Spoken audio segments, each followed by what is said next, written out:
Assalamualaikum Bang Lamin. Waalaikumsalam warahmatullahi wabarakatuh. Ini Bang, tentang di media sosial nih Bang ya. Sang Hidup Putih nih, penggemar ingin mengetahui nih tentang apakah benar nih tentang penarikan benda pusaka itu. Nah, menurut Bang Lamin gimana nih penjelasannya nih? Oh, penarikan pusaka itu yang banyak ramai ya di media sosial ya. Iya betul Bang. Kalau Bang Lamin sih secara pribadi tidak menyinggung orang lain. Ini pendapat pribadi ya. Ya. Khususnya buat penggemar Sang Hidup Putih channel dimanapun Anda berada. Sekedar pengetahuan dari Bang Lamin saja nih. Kalau Bang Lamin pribadi sih tidak yakin ada pengangkatan pusaka-pusaka seperti itu. Gitu. Ada di kebun, ada di pohon gitu, ada di tanah. Itu Bang Lamin nggak begitu yakin. Oh gitu Bang. Jadi cara begitu. menurut Bang Lamin ini kurang begitu yakin tentang hal itu ya? Nggak yakin, kalau Bang Lamin nggak yakin. Gitu. Karena kita mengangkat pusaka itu seperti kita main sulap aja ya. Mungkin itu cuma main-mainan aja buat hiburan. Bukan seperti itu sebenarnya. Bang Lamin itu tidak setuju. Nah ini selanjutnya Bang, tentang penarikan benda pusaka tersebut itu apakah bisa dibaca dengan amalan salawat Bang? Ya begini, ini menurut saya juga ya. Nah, Kalau salawat itu apa sih? Salawat itu kan kita menyanjung baginda Rasulullah Shallallahu Alaihi Wasallam, Nabi Muhammad tercinta. Dengan salawat itu masa kita buat ngangkat pusaka sih? Sedangkan salawat itu kita baca tiap hari, kita untuk menyanjung Nabi kita, itu kita untuk mendapatkan syafaat. Sama aja kita mengirimkan doa untuk para wali agar kita dapat wasilah dari para wali tersebut. Nah begitu pula dengan salawat Nabi. Salawat Nabi itu kan menyanjung Nabi Muhammad agar kita dapat wasilah, dalam arti di akhir zaman nanti, istilahnya di masa pengadilan kita sebagai manusia, kita dapat syafaat dari Nabi kita karena seringnya kita sanjung, kita baca tuh salawat. Kan nggak ada hubungannya dengan jin. Itu kan kita mendapatkan syafaat itu agar kita mendapatkan ampunan dari Allah Subhanahu Wa Taala, agar kita mendapat syafaatnya gitu. Jadi mendapat ampunan itu karena Nabi Muhammad sering kita baca, kita salawatnya, Nabi Muhammad jadi kenal kita. Coba kalau kita nggak baca-baca, ya Nabi Muhammad nggak kenal kita, bukan umatnya berarti kita, begitu. nah dengar Kalau ya. dia buat ngangkat pusaka, masa dengan salawat ngangkat pusaka? Nggak masuk akal gitu. Jadi agama kita jangan dibentur-benturin lah dengan klinik-klinik yang kayak gitu. Nah itu dengar tuh penggemar radio channel putih. Sebenarnya itu ada amalan-amalan tersendiri ya Bang ya. Begini, namanya orang dulu itu kan, kenapa dia bisa ngangkat pusaka, bisa pusaka itu jadi maju jadi sakti. Contohlah Empu Gandring gitu ya.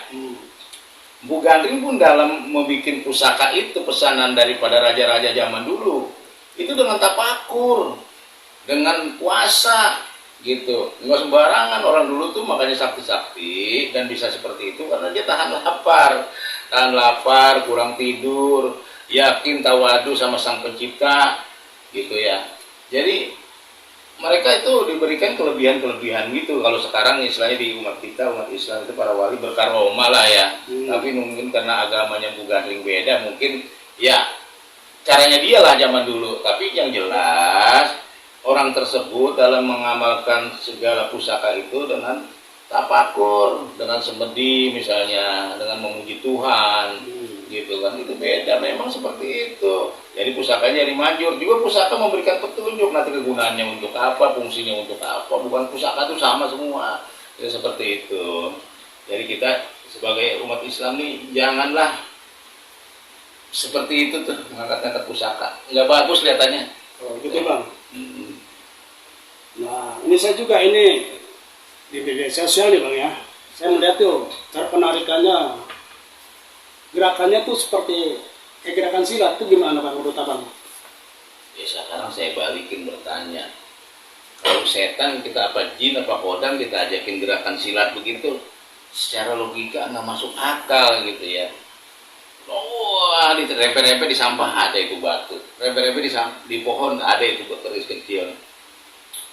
kalau orang-orang para wali zaman para wali dulu untuk mendapatkan pusaka dalam memerangi orang penyebaran agama Islam, itu mendapatkan pusaka itu dengan tapakur tawaduk sama Allah, misalnya di goa, di gunung, pinggir laut.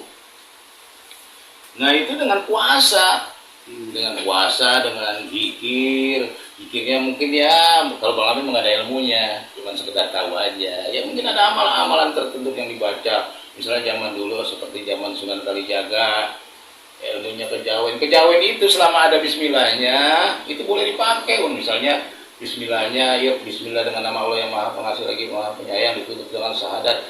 Pertengahan meminta dengan bahasa Jawa zaman dulu untuk mendatangkan pusaka, itu benar begitu. Nah, tapi dengan melalui tapakur seperti, tapi yang dipuja-puji itu Allah. Tapi sebelum dia minta sama Allah, dia minta dulu tuh untuk mendatangkan pusaka yang bermanfaat dalam penyebaran Islam, dalam bermanfaat untuk berperang di jalan Allah Subhanahu wa taala. Itu seperti itu sih biasanya tuh, Bang. Gitu ya. Ini Jadi banyak nih, Bang. Abang bilang gerakan-gerakan silat. Ya mungkin Bang itu Bang untuk meramaikan YouTube aja atau ini media sosial aja hiburan supaya gitu ya. kelihatannya hiburan Bang, gitu Bang. Kalau menurut saya, Iya. ini mah jangan tersinggung ya Bang ya. Enggak. Itu menurut saya.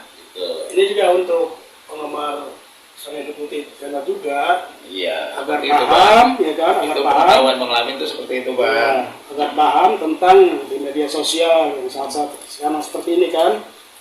Nah, kalau tentang penarikan benda pusaka tersebut tuh Bang ya, kalau secara paksa ya kan, apa benar itu berkodam lagi atau enggak tuh Bang? Jadi begini Bang, kalau penarikan pusaka itu sekarang begini, ditarik secara paksa, misalnya orang itu bisa, misalnya nih, tapi Bang Lamin nggak yakin. Apakah yang ditarik secara paksa itu kodam jinnya akan ikut? Saya rasa kabur dia, gitu. Saya rasa kabur, nggak akan ikut. Terus buat apa?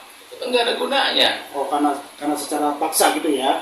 Iya secara paksa, tapi secara paksa mencabut seperti itu kan otomatis kodamnya udah pergi duluan Bang, cuma batu-batu biasa. Tapi itu pun meragukan keberadaannya dengan cara-cara seperti itu, meragukan buat saya gitu, meragukan. Terus ya kita begini Bang, ilmu itu jangan dilihat dari masalah kegoibannya aja, tapi kita logika dan fakta juga harus kita pelajarin supaya apa, tidak pembodohan pada umat-umat Islam karena membawa-bawa assalamualaikum ya jin ya kodam lah. Assalamualaikum itu kan untuk keselamatan sesama kita umat Islam Bang, Ya. agar kita diridhoin sama Allah. Kenapa jin yang belum tentu Islam, memang dia tahu itu jin Islam? Ya. Nah kan seperti itu Bang, jadi ya, meragukan buat saya. Oh, gitu ya. Meragukan, pembodohan gitu ya. Kalau buat hiburan, sekedar hiburan nggak masalah lah, tapi jangan diyakinin bahwa itu keberadaannya benar-benar untuk mencabut pusaka Bang, gitu. Kalau kita yakin seperti itu, nanti kita bodoh, umat Islam selamanya bodoh gitu, nggak tahu kita. Jadi berputar-putar situ mencabut pusaka. Jadi ilmu yang sebenarnya harus dipelajarin, akhirnya tidak ada ilmu. Nanti kedepannya pas ada perang dijajah lagi, nggak ada ilmunya semua orang Indonesia. Kosong itu ya. Kosong, yang bohong-bohongan doang mau gitu. Gitu. Iya itu, aduh di media sosial tuh ngorek-ngorek ya kan, di daun-daunan itu, di bawah pohon-pohon itu, Bang, gimana tuh Bang? Iya, tapi selalu ketemu misalnya keris nggak ada gagangnya, Ya. terus kerisnya kayak buatan orang sekarang, Ya. terus batu cincin mah Bang banyak banget, dilemparin aja juga, kita kumpulin, kita cari-cari gitu, bukan seperti itulah. Jadi pusaka yang diyakinin untuk datang seperti itu, ditapakurin, diminta kepada Sang Pencipta alam semesta ini, mungkin dengan wasilah para wali, dia akan menimbul sendiri tuh Bang. Oh gitu. Ya ada di depan kita. Nanti mungkin secara batinnya kalau memang udah sanggup, dan dia akan memberikan pengetahuan juga bahwa dia gunanya untuk ini, untuk itu, begitu Bang kalau orang dulu Bang. Gitu. Jadi ya namanya pusaka bukan berarti pas kita korek-korek, ini ada nih, ada, bukan seperti itu. Jadi percuma kita seperti itu. Jadi pembodohan kalau menurut saya. Ini sih saya yang bodoh Bang ya. Saya yang bodoh, istilahnya pembodohan gitu. Ya seperti kita di mana-mana ya ngeliat jin, assalamualaikum, apa segala macam. Ya boleh-boleh aja assalamualaikum, tapi kita ada teman-teman kita yang dengerin biar dijawab. Kalau setan nggak bakalan dijawab gitu. Jadi kalau kita bikin video, ya kita ajak ya teman-teman nih. Itu Bang, ada teman-teman nih biar kita assalamualaikum, ada yang jawab assalamualaikum kita. Iya. Itu karena saya sendiri juga mungkin keterbatasan ilmu, ya pengetahuan saya seperti itu. Untuk menjurus masalah pengangkatan pusaka, saya sangat-sangat tidak setuju gitu dengan cara-cara seperti itu. Ya mungkin kalau misalnya buat hiburan, pengetahuan, bukan pengetahuan ya, hiburan aja, ya nggak masalah. Mungkin main silat segala macam, itu untuk mengangkat pusaka begini-begini, selalu jalan di tempat pohon-pohon besar, dikorek ada ininya, garis kecil, ada batunya. Ya Bang, bolehlah kita buktiin. Kalau nggak percaya, nggak akan ada fungsinya, nggak ada gunanya itu batu gitu. Jadi buat apalah diramaikan yang seperti itu. Tapi ini kalau menyangkut kebenaran dan keberadaan ilmu ya Bang ya. Iya. Tapi kalau untuk hiburan ya nggak masalah kayaknya. Iya. Namanya juga orang hiburan. Orang hiburan itu nggak masalah. Itu sekedar untuk meramaikan aja gitu, nggak masalah. Ini Bang sedikit Bang penjelasan untuk penggemar Sang Hidup Putih nih Bang ya. Ini kan sedikit banyaknya tadi Abang udah menjelaskan ya kan. Mungkin udah agak mengerti sedikit. Alangkah baiknya kalau ditambah lagi penjelasan oleh Abang nih tentang penarikan benda pusaka itu dengan salawat, dengan gerakan, ya dari awal seperti itulah penjelasannya Bang. Iya, nggak ada itu menarik pusaka dengan gerakan-gerakan seperti itu. Jadi, ya saya contohin lah sedikit lah. Ini tapi bukan berarti orang berilmu ya, saya tidak berilmu. Ya, ini ya, kita bisa khususnya sama ya. Yang Maha Kuasa dengan amalan-amalan yang kita punya, pengetahuan kita yang kita punya, kemudian kita bertawadu sama Allah di sini di hati ya, baca pikir hati aja dengan amalan-amalan tertentu. Udah diam aja di situ sambil berpuasa, bertawadu sama Allah. Misalnya target kita 2 hari untuk mendapatkan pusaka itu ya 2 hari. Gitu. Kalau 3 hari ya 3 hari. Tapi kalau emang bukan rezeki kita, saya rasa juga nggak akan dapat gitu. Ya, pusaka itu misalnya yang berkodam, yang berkelas, yang bagus itu ada petunjuk Bang. Mana tempatnya gitu. Jadi nggak sembarangan. Ada pusaka enggak? Mas pusaka banyak amat Bang di jati betulnya. Gitu. Jadi di tukang peralatan dukun-dukun juga banyak pusaka Bang. Tapi kita juga cuma pakai yang nggak berkodam gini buat apa? Nah, mendingan begini Bang. Misalnya saya punya tongkat nih Bang ya. Iya. Misalnya tongkat ini bikin sendiri, tapi ini alhamdulillah dari Kiai Bentar. Nah, kalau memang ini supaya jadi bagus, mungkin ada kegunaannya, ya kita bacain aja tiap hari, dikit, kita yakinin, kita minta kepada Allah agar ini dapat ada manfaatnya, terutama buat diri kita. Misalnya buat tongkat supaya nggak jatuh kalau ada jalan hujan Bang. Gitu ya. Agar ada manfaatnya. Jadi ketahuan kita yang isi sendiri tuh Bang. Gitu, dengan amalan-amalan yang kita punya gitu Bang. Jadi kalau kita dapetin capek-capek kita masuk ke kebun, cuma kita dapat batu-batu itu buat apa? Gunanya nggak apa, kita bodohin orang supaya dibeli orang. Ya ini sih pengetahuan saya aja. Mungkin untuk yang menjalankan seperti itu jangan tersinggung, karena ini pengetahuan dari saya pribadi. Betul.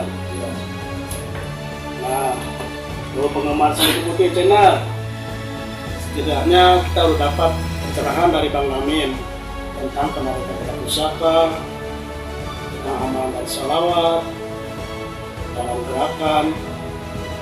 Nah ini dia cukup bagus untuk kita semuanya pencerahannya. Oke Bang, terima kasih banyak ya Bang ya atas pencerahannya nih. Sama-sama. Semoga dalam pencerahan ini dapat bermanfaat untuk kita semuanya nih Bang. Insya Allah. Jadi Sang Hidup Putih channel, demikian sampai saat ini kita sudah menjajaki cukup lumayan nih tentang video-video kita yang tersebar nih. Semoga bermanfaat untuk kita semuanya, untuk yang akan datang, khususnya untuk pribadi dan khususnya lagi untuk Bang Lamin nih Bang ya. Cukup sekian. Assalamualaikum warahmatullahi wabarakatuh. Waalaikumsalam warahmatullahi wabarakatuh.